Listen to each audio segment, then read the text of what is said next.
I worked really hard and I got promoted a lot, and you know, I'm about the work. Sometimes, sure. I'll maybe miss some stuff, but at the end of the day, we're gonna get it done and we're gonna try. Yeah. Is there ever a time where you said, dude, this is too much, I'm quitting, I'm pulling back, I'm getting, and then how did you address that? Maybe it's either something from Gloria Bell or something from the family or something in business. That's a tough one. I mean, as it is, as you know, I'm sure with a lot of other people that you've interviewed and so forth, we don't quit. Yeah. You know, we're winners and we try to make things happen and we try to focus on stuff. So I don't remember a time where I really did quit. I take a lot of pride in that. I think there was a tough thing where I was forced to make a really tough transition through the hurricane we talked about and reshifting the life and let's say my resume not exactly perfectly aligned, let's say, walking to Orlando at the time. Orlando is not necessarily a brand focus or a brand building type of city. It's more healthcare, it's more tourism, it's more hospitals, it's more other type of things, whatever, and not necessarily hardcore brand, let's say, like you'd find maybe in Chicago or some of the other major cities. So that part was kind of tricky. What's a part of your story that you look back and you go, man, I'm so thankful for this?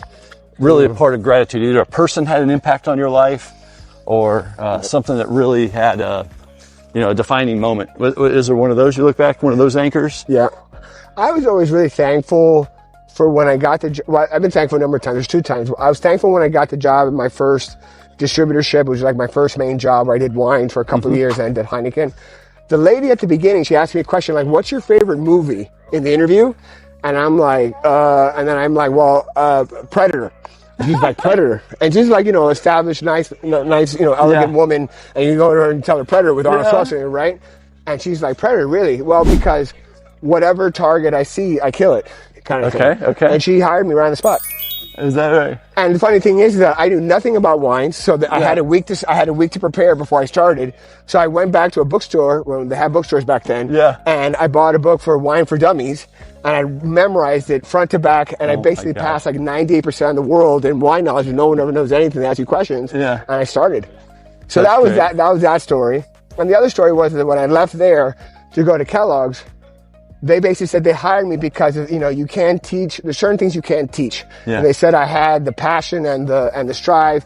Maybe my P&L work wasn't great at that moment. So I really didn't need it in other things. Hardcore marketing classic like a Colgate or Kimberly or whatever. But they're like, you can't. You have the stuff. Like we know you can do it. And they hired me. And then after that,